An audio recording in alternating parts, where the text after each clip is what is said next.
Bueno, muy buenos días a todos. Estamos en una nueva sesión del seminario de Promueva, hoy lunes 22 de abril. Nuestro invitado hoy es Mauricio Muñoz, quien nos hablará de validación de modelos con datos de redes sociales. Entonces, Mauricio, te cedo la palabra.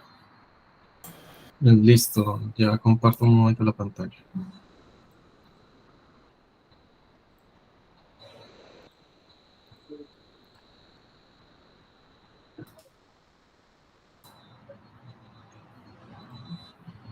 Listo, ahí me confirman si se ve, por favor. Perfecto.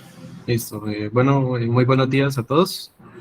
El trabajo que les voy a presentar, pues lo vengo realizando con Brian Andrés Sánchez y con el profesor Robinson.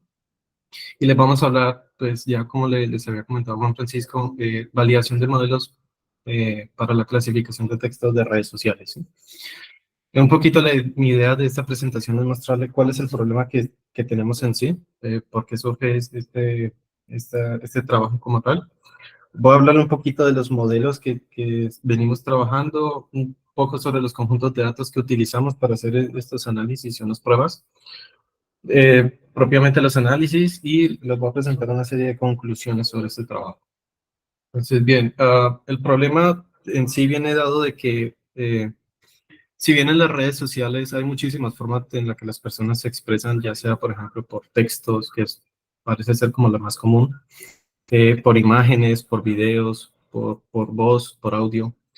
Eh, Realmente cuando nosotros queremos utilizar algunos de los modelos que se vienen trabajando, tenemos que buscar alguna manera convertir esta información que comparten las personas en las redes sociales para aplicar los modelos. Entonces, un poco la pregunta que viene es, ¿cómo hacemos para convertir particularmente en este caso texto en información que podamos procesar? Ese es el trabajo que venimos haciendo últimamente. Entonces, un poco lo que se viene trabajando desde la inteligencia artificial es el procesamiento del lenguaje natural. Es como un área en el que se intenta procesar la información, el lenguaje común en el que las personas hablan, ya hablado, escrito, hay diferentes maneras, y la idea es entonces procesar ese lenguaje y obtener información sobre esa comunicación que establecen las personas. Entonces, este es un pilar importante de nuestro trabajo. Vamos a utilizar modelos de procesamiento de lenguaje natural. Estos modelos utilizan inteligencia artificial, entonces, mi idea es ya teniendo en cuenta qué es lo que estamos, o qué es lo que vamos a utilizar, es hablarle un poco de los modelos. Los modelos como tal, pues actualmente existen muchísimos modelos que sirven para el procesamiento del lenguaje natural. En este caso vamos a enfocarnos en la clasificación de textos de acuerdo a un nivel de favorabilidad respecto a un tema en particular, ya sea, por ejemplo, un nivel político, religioso, económico, etc. En sí, construir este tipo de modelos no es una tarea muy sencilla, porque como tal, el hecho de que primero hay que conseguir datos para construir el modelo, para entrenar el modelo, eso por un lado es difícil, pero también no solo es obtener los datos, sino cuáles son los datos que estamos obteniendo. La idea es que estos modelos de alguna manera internamente no vengan sesgados y que nos lleven a que si hacemos alguna clasificación e intentamos aplicar las medidas teniendo en cuenta que el modelo es sesgado, pues no vamos a tener una representación real del ambiente de la red como tal. Eso por un lado, el hecho de que pueda existir sarcasmo. A nosotros como personas en algunos casos nos puede ser difícil interpretar un texto. Y la idea de estos modelos es que intenten imitar de alguna manera la forma en la que un humano aprende. Entonces, si estamos intentando hacer que una máquina aprenda como lo hace un humano, pues también de alguna manera le será difícil entender cosas como el sarcasmo. O los idiomas, que el texto venga en inglés, que venga en español. Hay muchísimos factores que pueden afectar la forma en la que se construye un modelo. Entonces, nuestra preocupación por otro lado también viene, existen muchos modelos, pero estamos seguros de que estos modelos, al menos para la gran mayoría de los casos, hacen una buena clasificación. Entonces, ese es un poco lo que venimos trabajando. Queremos probar varios modelos, en particular modelos que se les pueda incluir contexto, para saber cómo internamente, o más que internamente, saber cómo hacen la clasificación de los textos que queremos trabajar. Bien, entonces voy a hablar en sí de los modelos que vamos a utilizar. Les había dicho que estos modelos, prácticamente todos o la gran mayoría, utilizan inteligencia artificial, se construyen con redes neuronales. Últimamente está como muy de moda utilizar transformers que utilizan el modelo de atención, así como una persona cuando está aprendiendo puede enfocar su atención en algo en particular para pues, darle más importancia y aprender en específico sobre eso. Varios modelos han venido empleando esa técnica. En realidad se les dice que son, esa técnica que utiliza el modelo de atención son transformers. Y en particular vamos a utilizar dos porque nos permiten incluir un contexto. Ya les diré por qué es importante ese contexto. Pero vamos a utilizar en general, bueno, realmente son tres. El Zero Shot Classification es un modelo libre que se puede obtener y se puede utilizar en Python. Y vamos a utilizar los modelos que ha definido OpenAI, que son los de GPT. Que GPT viene de Generate, Retrain, Transformer. GPT realmente tiene como muchas herramientas para utilizar tiene muchos medios para utilizar sus herramientas. ChatGPT es una como tal, es un generador de texto, pero también existen otras. Existen para procesamiento de videos, para clasificación de sentimientos, análisis de sentimientos. Hay otra que es Assistant API, que es un modelo al cual uno de alguna manera puede asignarle tareas y decirle que se enfoque específicamente en ciertas tareas. Entonces, vamos a ver más o menos cómo funcionan estas dos, ChatGPT y Assistant API. Y lo que les comentaba anteriormente es que estos modelos resultan interesantes porque les podemos incluir un contexto. Es decir, nosotros podríamos tener una red que quisiéramos identificar cosas, por ejemplo, las posiciones religiosas de las personas, y posición respecto a leyes que se están proponiendo, etcétera. Es importante definir un contexto porque de alguna manera, si queremos preguntar cosas en específico, estos modelos nos permiten intentar clasificar sobre estos temas en particular. Uno podría bien utilizar modelos de análisis de sentimiento para, para hacer algún tipo de clasificación, pero el análisis de sentimiento no va tan orientado al tema que queremos.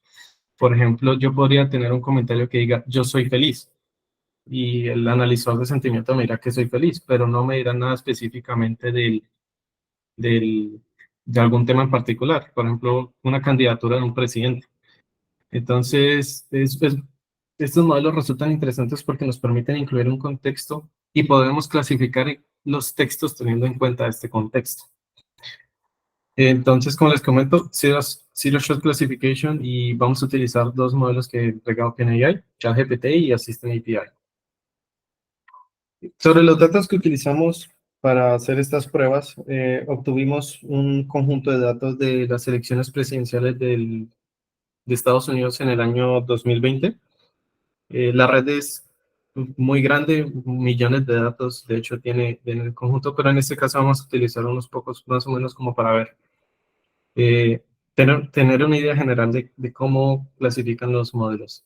Entonces, estos datos en particular fueron extraídos de la red social X, en ese entonces Twitter.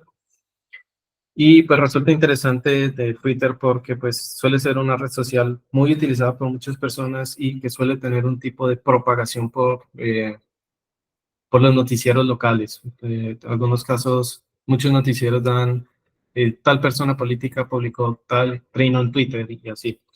Entonces, bueno, hoy en día X, resulta interesante hacer ese tipo de trabajo sobre redes sociales como X. Otro punto interesante que tenemos sobre los datos es que utilizamos datos que son originarios en español.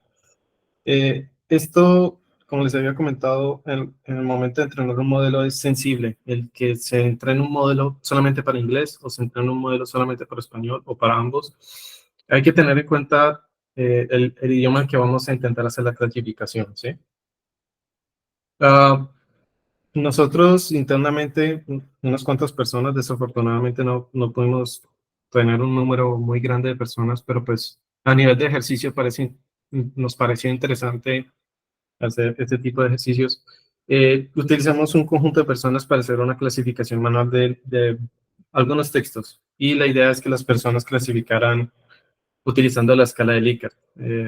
Habíamos definido entonces, por ejemplo, que 1 es fuertemente en contra, 2 es en contra, 3 es neutral, 4 a favor, 5 fue fuertemente a favor. Entonces la idea es, queremos saber cómo las personas hacen la clasificación, luego aplicamos los modelos y hacemos como un contraste a ver entre lo que opinarían personas que esperamos que los modelos de alguna manera puedan hacer la clasificación como lo harían personas, ojalá en algún punto hacerlo con expertos y que estas medidas pues de alguna manera sean un poco más precisas.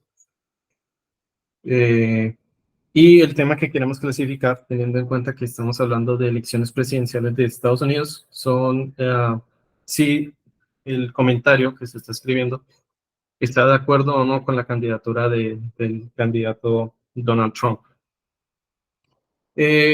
Acá, pues, como les comentaba, estamos utilizando algunos modelos. Mi intención no es realmente que lean todo lo que diga la tabla, sino más bien que observen cuál es el contexto que estamos indicando. El contexto, más adelante se darán cuenta que la forma en la que hagamos el contexto pues puede afectar la clasificación que podamos dar. Entonces, mi idea es que vean, por ejemplo, que hay unos contextos que son mucho más elaborados, como por ejemplo el del el modelo que hemos abreviado como M3, que tiene un contexto en particular. Utilizamos varios modelos y utilizamos contextos diferentes para ver cómo hacía la clasificación de acuerdo a la información que le dábamos al modelo. Y en cuanto a Zero Shot Classification, sí utilizamos unos contextos un poco más pequeños para ver cómo era el comportamiento del modelo como tal. Pero mi idea en sí es que observen que estamos utilizando unos contextos y que de alguna manera estamos variándolos entre los modelos que estamos usando, ¿bien? Entonces, ya hablando un poco del análisis y de los estudios que estamos realizando, sobre cada uno de los comentarios, en total sacamos 50 manualmente, bueno, de forma aleatoria, y les dijimos a las personas que intentaran hacer una clasificación utilizando la escala de Likert. Utilizamos 50, ya utilizar muchos más es una tarea un poco expendiosa porque es ya clasificar manualmente varios textos, eso naturalmente toma cierto tiempo. Pero sobre cada uno de los comentarios intentamos obtener el promedio de las clasificaciones de las personas, la mediana, la moda y un poco la desviación estándar para de alguna manera tener un indicador de qué tanto difiere la opinión de las personas internamente sobre cierto comentario. También, pues, como les había comentado, utilizamos los modelos y de acuerdo a los contextos que tenían y demás, les pasamos el mismo comentario y el modelo hizo la clasificación internamente. Ese fue un poco el trabajo que hicimos a grandes rasgos. Internamente, pues hay muchos detalles técnicos al que no quiero sobrecargar en este momento. Pero en sí quiero mostrarles que los modelos de alguna manera en ciertos casos parecen ser unos modelos que hacen una buena clasificación. En este caso, eh, este comentario es como de alguna manera muy directo. Eh, y se puede ver que todas las personas se dieron cuenta que este comentario en sí va de acuerdo a la candidatura de Donald Trump. Y los modelos como tal también identificaron que este comentario también está un poco de acuerdo con la candidatura. Entonces, hay muchos casos donde los modelos, con el texto que tenemos, es capaz de hacer una muy buena clasificación. Generalmente cuando hay palabras muy específicas que nos dan a entender exactamente que ese comentario tiene cierta posición respecto a un tema en particular. Pero también pueden haber casos un poquito más complejos. Este es otro caso donde se hizo una buena clasificación. De hecho, acá tenemos el comentario en sí, habla un poco más sobre una noticia, quiere dar a conocer cierta información. Y al ser un poco más de carácter informativo, no se expresa tanto una opinión, pero no, al no expresar una opinión no podemos decir directamente si está a favor o en contra del candidato. Entonces, este modelo, pues gracias al contexto, es capaz de identificar este tipo de cosas, siempre y cuando pues algunos comentarios de forma directa pues ayuden a, a identificar este tipo de casos. Bien. Entonces aquí podemos ver que las personas clasificaron que tiene una posición neutra y los modelos en varios casos también asumió una posición neutra. Y en unos casos difieren ligeramente, pero en general podemos ver que en sí varios modelos lo clasificaron en una posición neutra.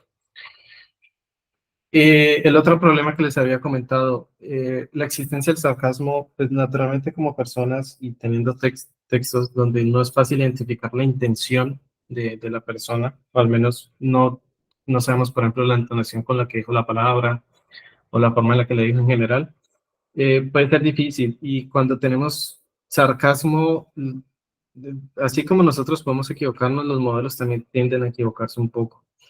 Las personas en este caso habían identificado que parecía que el comentario fuera un poco a favor, aunque se puede ver que hay una bastante desviación entre los comentarios de las personas, casi de un punto.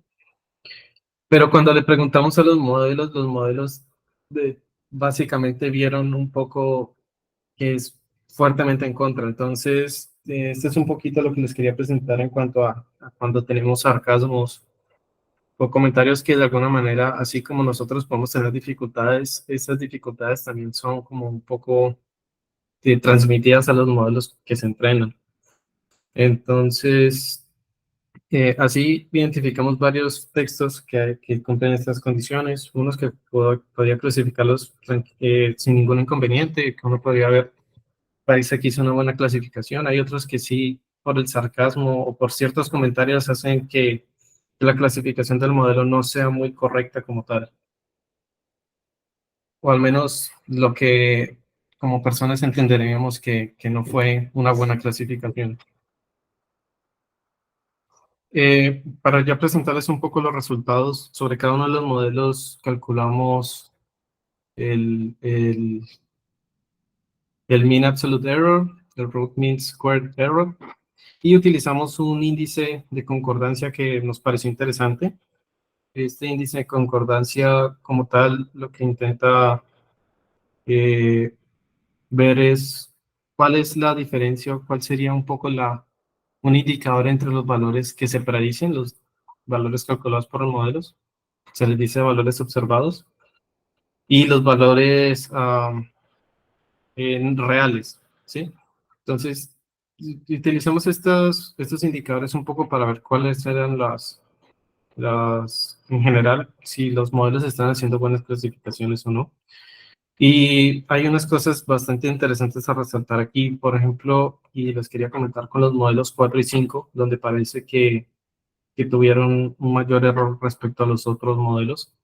Y esto se debe a, como les había comentado anteriormente, es que el modelo del Zero Shot Classification, que son M4 y M5, pero con diferentes contextos, este modelo fue realmente entrenado para lenguas o para comentarios hechos en inglés, y estábamos pasándole comentarios en español. Entonces, ese es un punto sensible que hay que tener en cuenta. Realmente, si hablamos, por ejemplo, del OpenAI, que tenemos ChatGPT, y que pues también es un modelo como tal al cual se le entrenan datos, esos modelos son muy robustos, muy robustos. Entonces, de alguna manera, no tienen tantos problemas así como lo tiene el Zero Shot Classification, que utilizó solamente el inglés. Pero, por ejemplo, los de OpenAI, de alguna manera, podríamos intuir que realmente tiene comentarios de varios idiomas y puede hacer una predicción mucho más acertada sobre varios idiomas. Este es un punto a favor que encontramos sobre los modelos que utilizan GPT. Y un poco también sobre los modelos de GPT, si podemos ver un poco, les, quería, les quiero volver a presentar sobre los contextos, en particular, por ejemplo, M2 y M3. Podemos ver que M3 tiene una entrada mucho más grande, mucho más específica, dando muchos más detalles. Pero si, por ejemplo, vamos a ver los resultados, podemos ver que en algunos casos parece que el hecho de que tengamos un contexto mucho más detallado no nos garantiza de alguna manera que la clasificación sea ciertamente correcta. Entonces, ese es otro punto que de hecho se está discutiendo mucho en cuanto a la inteligencia artificial, y bien asociado a a la ingeniería del prompt. Es un poco, no solo qué pregunta voy a hacer, sino cómo voy a hacer la pregunta. Entonces, también resulta importante e interesante tener en cuenta que si voy a hacer una pregunta, ¿cómo hago la pregunta para que la clasificación de alguna manera sea un poco más acertada, ¿sí? Este es un tema que se está volviendo un poquito interesante en cuanto a inteligencia artificial, la ingeniería del prompt, cómo hago la pregunta. Un poco la fórmula que hay abajo realmente era para el índice de concordancia de Wilmot, en caso de que algunos no conocieran la fórmula que utiliza. Como les comentaba, utiliza valores observados y valores predecidos, ¿sí? Por los modelos, y uno puede obtener un índice de la precisión, podríamos crear un índice de la precisión del modelo. Y ya un poco para finalizar, la presentación es realmente un poco rápida. Es que, de acuerdo a lo que les venía diciendo anteriormente, podemos concluir varias cosas. Como les había dicho, los modelos son sensibles a los idiomas a los que son entrenados. No podemos utilizar modelos que son netamente de inglés para intentar utilizar varios idiomas. Entonces, lo bueno de modelos como los de GPT es que son modelos que son entrenados con una gran cantidad de datos que permiten utilizar varios idiomas: español, inglés, francés. Entonces, podemos creer que son modelos que, independientemente de la lengua, bueno, podríamos creer que al menos para la gran mayoría de lenguas, podría ser una buena alternativa si queremos intentar hacer alguna clasificación de algunos textos.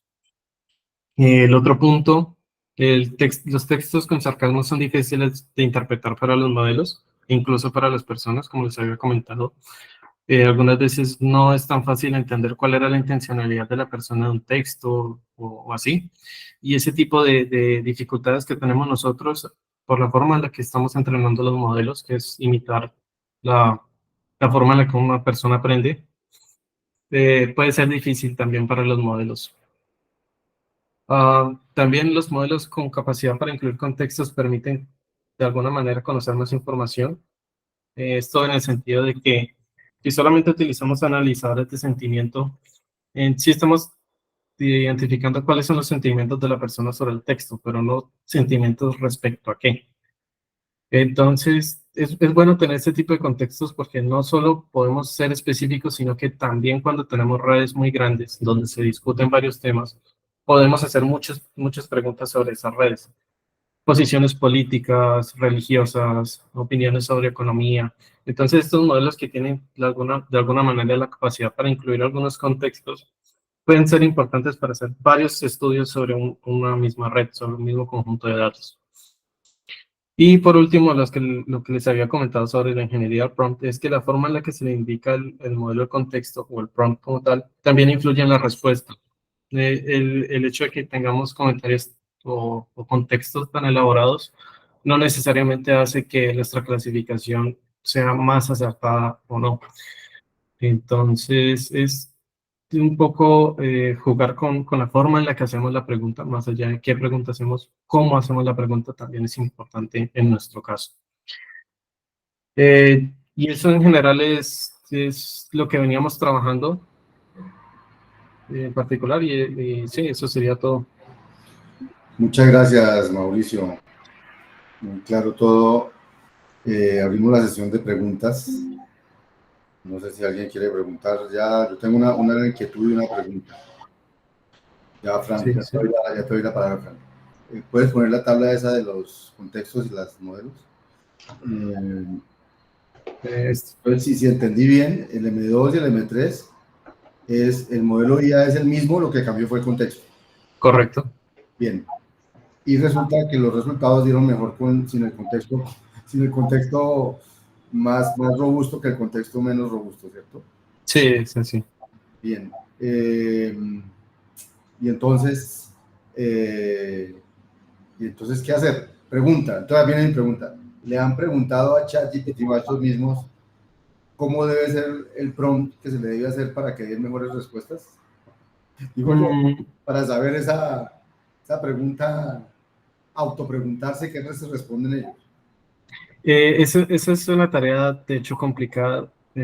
No, directamente no le hicimos la pregunta a sí mismo a ChatGPT, Pero como les venía comentando, se está volviendo una tendencia importante estudiar lo que es la ingeniería del prompt. ¿Cómo hacer la pregunta? Eso parece que en algunos casos no es muy sencillo y es mejor, de alguna manera, es posible probar con varios contextos, varias entradas que nos permitan de alguna manera tener o hacer que los modelos den unos valores un poco más acertados. En algunos casos puede ser un poco de ir probando los contextos. Una pregunta, en ese contexto del prompt engineering, ¿ya hay muchas cosas avanzadas o eso es algo muy, digámoslo, en desarrollo? Eso es algo que ha estado cogiendo fuerza desde que surgió ChatGPT. Bueno, de hecho, aprovechando un detalle que se me olvidó comentar, los modelos de GPT utilizan la versión 3.5. Actualmente estamos en la versión 4, es un modelo mucho más robusto. Creeríamos que con GPT-4 podríamos obtener tal vez algunos mejores resultados. Pero en cuanto a la ingeniería del prompt, es algo que ha estado cogiendo fuerza últimamente con el hecho de que están saliendo muchas herramientas de inteligencia artificial, de generativas, de texto, de imágenes, de videos, ya están saliendo últimamente. Entonces, realmente creo que no lo hemos investigado muy a fondo, Ya. pero parece ser algo que está cogiendo fuerza últimamente. Okay. Profe, una aclaración respecto a la pregunta de preguntarle a GPT que nos genere el contexto. Creo que la tarea la hicimos hace algún tiempo.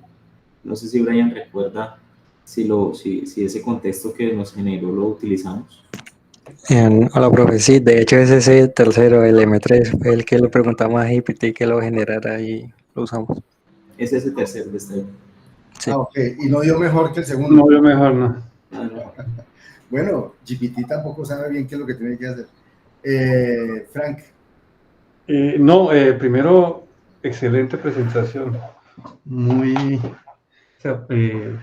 clara, muy bajada de una audiencia general, porque yo he asistido a las otras del grupo y sé que es un poquito más complicado, entonces, excelente presentación. Yo quisiera que nos hablaras sobre todo para los que no están en el mismo objetivo como Felipe, o sea, ¿qué es lo que planeamos hacer con esto? ¿Cómo se va a integrar a un polarizómetro? ¿En qué contexto? ¿Política colombiana? ¿Política del Valle del Cauca? Sería bueno que, no sé si Mauricio o Robinson les pueden decir hacia dónde vamos con esto. Nosotros tenemos estamos teniendo medidas para medir la polarización. ¿Qué queremos hacer con esto? ¿Y por qué lo queremos hacer así y no manualmente y demás? Sí, yo les puedo comentar un poco. El sentido pues, de este tipo de análisis iniciales es ver cómo se comportan los modelos, al menos con conjuntos de datos ya definidos. Pero la idea es que nosotros, pues, de hecho ya estamos trabajando en ello, nosotros intentar extraer datos, ojalá del contexto político colombiano, y empezar a hacer estudios sobre el contexto político colombiano. Este conjunto de datos fue extraído de Internet, nosotros encontramos el conjunto de datos, hicimos las pruebas, pero queremos hacer pruebas sobre datos que nosotros extraigamos. Los datos como tal, extraerlos, no es una tarea tan simple, de hecho es una tarea que cuesta. Y al ser una tarea que cuesta, pues también tenemos una cantidad limitada de comentarios que podemos extraer. Un poco el trabajo que queremos. ¿Iban a decir algo, perdón? No. No, pues de pronto la oportunidad para decir como proyecto qué necesitamos. Necesitamos más recolectores de datos, necesitamos de pronto, por ejemplo, ustedes usaron la versión 4 de ChatGPT, 3.5. 3.5, entonces de pronto así como compramos Overleaf, de pronto podemos buscar cómo hacer lo mismo para conseguir la versión 4 de ChatGPT. O sea, como aumentarlo para que de pronto Mauricio tenga esa versión o Robinson y puedan experimentar con la última versión. Entonces, digamos que eso puede ser algo que cuando tenga una propuesta de qué sería bueno tener, pues tener una reunión con el comité estratégico para ver cómo podemos hacer eso, que eso es algo muy importante para el proyecto. Muy, muy importante que saquemos que combinemos los datos con las medidas de polarización para el modelo. Yo creo que es lo más fundamental que tenemos por hacer ahora. Entonces sería bueno que tratáramos de buscar ese dinero, Juan Francisco. Allí hay varios frentes, Frank. Digamos que uno es el tema de extracción de mensajes, que es los que estamos en el objetivo 1 se han dado cuenta que X ha restringido mucho el tema del acceso a los mensajes. De hecho, solicitamos acceso y no nos dieron el acceso como entidades educativas. Entonces, lo que sí ahorita es que ya hay un monto destinado para una recolección de datos, pero esa recolección es muy pequeña. Estamos hablando de 10.000 mensajes que se pueden recolectar. Ya con Mauricio la semana pasada estuvimos revisando cómo era el tema de hacer la solicitud para pagar, porque incluso para pagar hay que hacer una solicitud. Ya creo que ya se envió a hacer con Mauricio, le enviamos el Sí, me dieron acceso para la versión gratuita, pero la versión gratuita no me permite extraer datos. Ajá. Bien, entonces digamos que ahí va. La idea es que una vez tengamos el acceso, podemos ya como grupo definir un tema y hacemos capturas sobre esos datos para hacer el análisis. Digamos que por un lado va el tema de generar información que les sirva a los modelos, como temas de grafos, temas de redes que se puedan generar a partir de los datos mismos. Y por otro lado va el tema de la clasificación, como los modelos que se están trabajando requieren histogramas como entrada. Entonces, digamos que se tienen las clasificaciones, pues podemos hacer los histogramas. De hecho ya lo tenemos un poco, pues eso ya está automatizado, ¿no? Simplemente se clasifican los textos y se generan los histogramas. En lo que presentó Mauricio ahorita, pues ustedes ya vieron que hay incluso discrepancia entre si se hace una clasificación manual o una automática, pero digamos que el margen de error es, digamos que bastante bueno, y creo que podemos trabajar con estos modelos automáticos para hacer la clasificación. Y la idea es que esto lo integremos en el polarizómetro de alguna forma. Ya incluso con Laura hemos estado hablando sobre posibles formas de integrar, porque se puede, por ejemplo, si se hace como una encuesta en vivo, si se capturan los mensajes de las personas, nosotros utilizando la herramienta GPT, podemos hacer la clasificación y mostrar en vivo cómo es el tema de la polarización, digamos que sobre una pregunta, sobre un contexto que se plantee.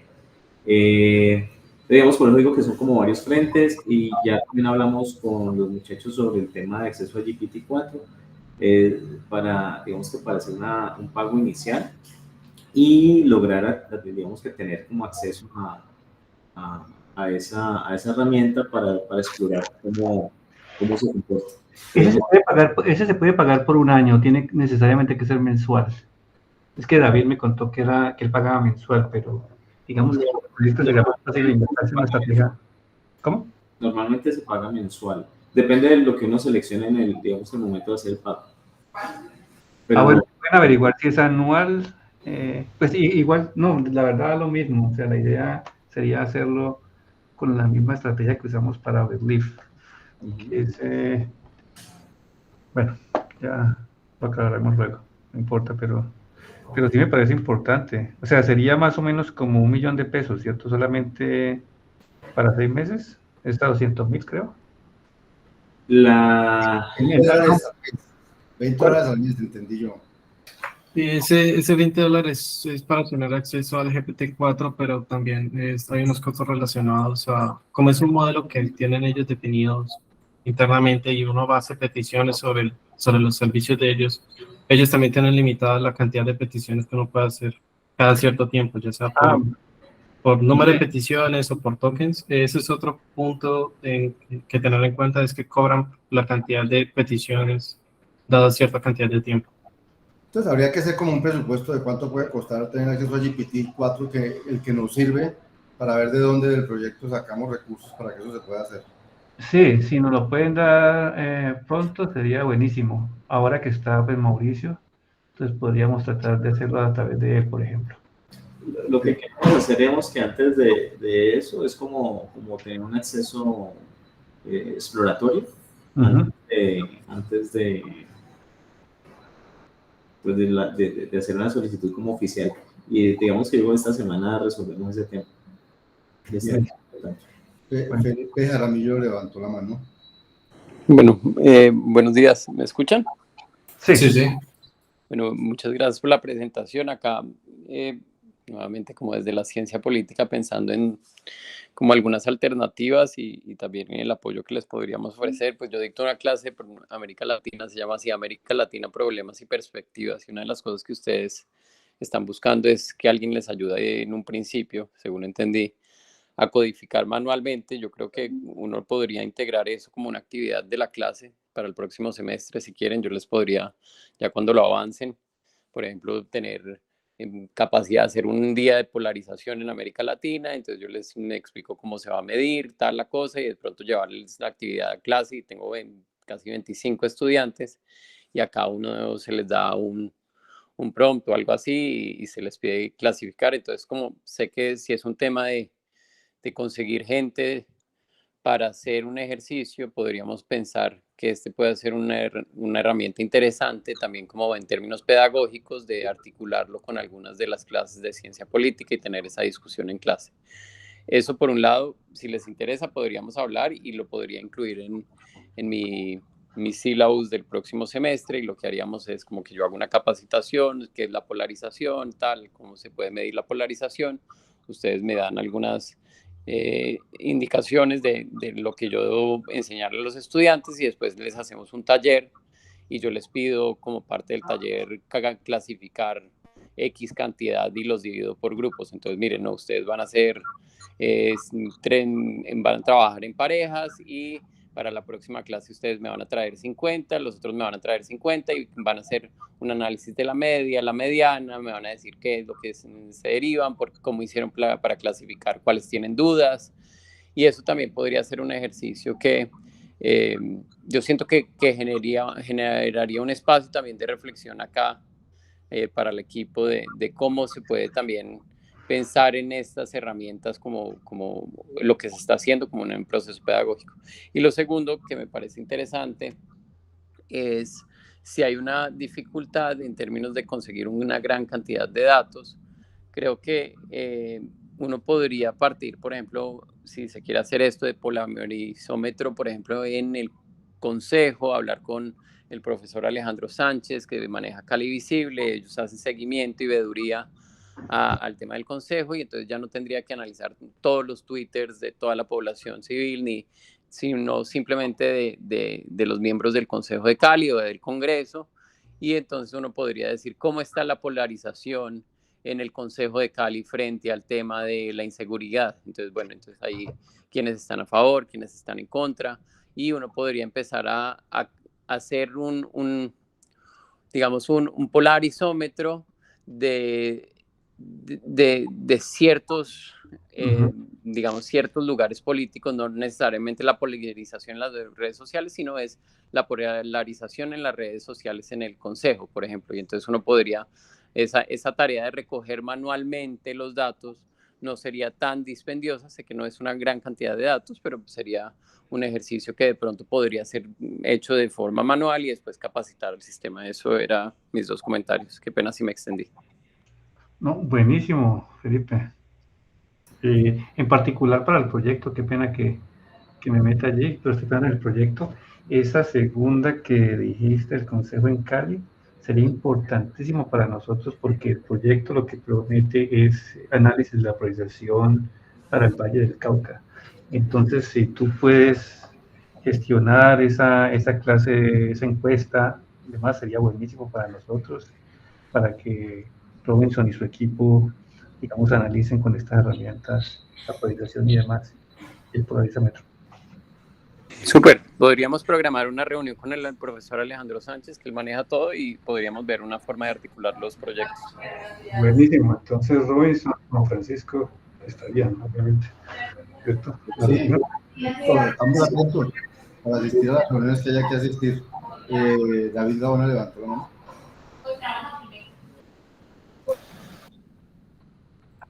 David, ¿tienes el micrófono apagado?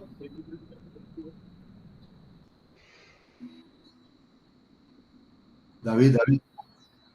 Bueno. Mientras tanto, sí, decir que es muy buena su intervención, Felipe.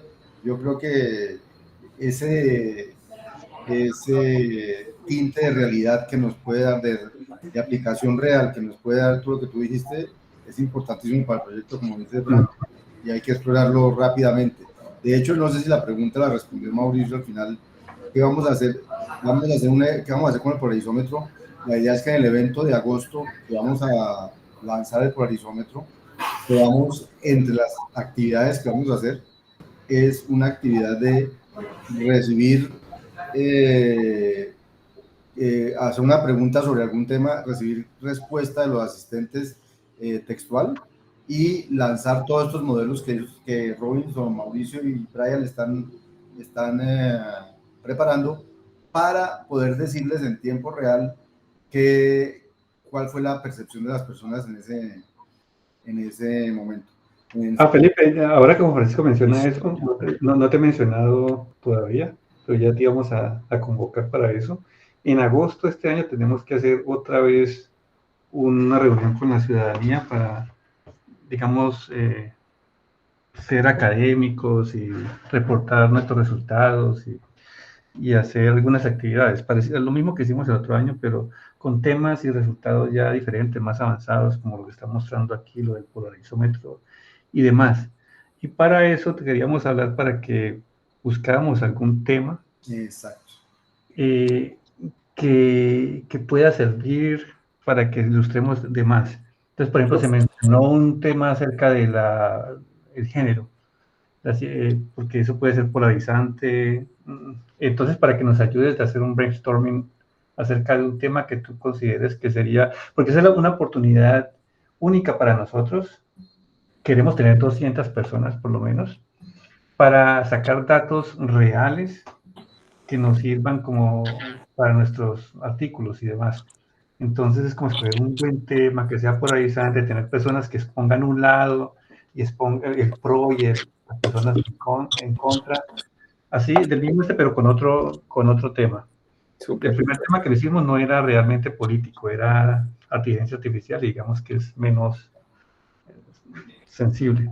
Pero entonces, para que nos ayudes con esa, tú que tienes más experiencia en la parte política. No, de una, sentémonos, y además porque todo lo que mencionan siento que está muy encajado con las preguntas que tengo del artículo, porque creo que del artículo que estamos escribiendo, podríamos hacer ya un ejercicio empírico. Después se los comento en una reunión, pero tengo una idea que puede funcionar. Bueno. Buenísimo. Muy chévere. Bueno, David. ¿Ya se me escucha? Sí, señor. Vale, entonces sería más como para Mauricio, si alguna vez han pensado en hacer un modelo con 2 agentes, uno se dedicaría a traducir los textos de español a inglés y otro se dedicaría a clasificarlo, a ver si mejora el performance, que eso es algo que yo he hecho y pues me ha ayudado. Sí, eso es algo que también hemos pensado internamente, hacer la traducción, solo que el hecho de hacer traducciones, al menos no lo he probado, pero creería que cuando uno hace algún tipo de traducciones hay veces donde uno puede perder cierta información, y cuando uno hace la clasificación lo hace sobre una traducción que en sí no es el mensaje original. En algunos casos me da la sensación que es así. No lo he probado, pero sí tenemos presente que esa puede ser una alternativa también interesante para probar. Pero ese es un problema complicado, ¿cierto? Porque hacer una traducción de un texto que capture el sarcasmo y demás, de un idioma a otro y los Sería un movimientos. traductor que tú le dirías precisamente eso. Por ejemplo, sería mejor como que Google Translate o cualquier otro. Si un político dice qué pregunta tan chimba, como dijo alguna vez, eso puede significar muchas cosas. Pero bueno. Digamos que el problema de las traducciones es eso. De hecho, creo que algunos de los mensajes que hicimos, en algún momento hicimos traducciones para ensayar cosas, pero el problema de las traducciones es que normalmente en los mensajes que tienen que ver con política hay muchísimos sarcasmo. y a veces los traductores no le ven bien ese sarcasmo. Incluso el mismo GPT lo podemos utilizar para hacer la traducción. O sea, uno le podría decir, tradúzcalo directamente a otro idioma y luego de eso sí hacer la clasificación. Pues uno, digamos que lo que uno esperaría es que la cosa se mantenga como parecida, pero pueden haber discrepancias en un momento u otro. No sé, digamos que yo preferiría en ese sentido utilizar el modelo que ya está entrenado en el idioma que se corresponde. Como en este caso pues es español, vemos que el modelo funciona bastante bien. Para probar los que están en inglés, podríamos hacer una traducción de español a inglés, pero puede surgir el tema del sarcasmo. Aunque digamos que no es la mayoría de mensajes, pero sí hay un porcentaje allí posiblemente importante, habría que revisar. Incluso toma tiempo hay personas que nos cuesta o les cuesta clasificar el tema del sarcasmo. Habría que revisar, pero digamos que sí, las traducciones traen consigo ese inconveniente. Bueno, no sé si alguien más tiene alguna pregunta o comentario. Venga, yo una vez le decía a Felipe, entonces estamos en contacto, Felipe, porque sí necesitamos, digamos, que ampliar el tema de pruebas, como para dar mayor justificación a que estemos utilizando uno de estos modelos. Los resultados que tenemos son bastante buenos frente a lo que es clasificación. Obviamente hay unas discrepancias entre las clasificaciones que hacen los modelos y los expertos, incluso entre las personas mismas que hacen la clasificación hay discrepancias, o pues uno también esperaría que las discrepancias con los modelos existan. Pero pues los errores, estamos hablando del 20 o 25%, estamos hablando de que los modelos se comportan como sobre el 80% de las clasificaciones, lo cual es bastante bueno, pero si queremos como obtener un poco más de datos para hacer validaciones. Súper.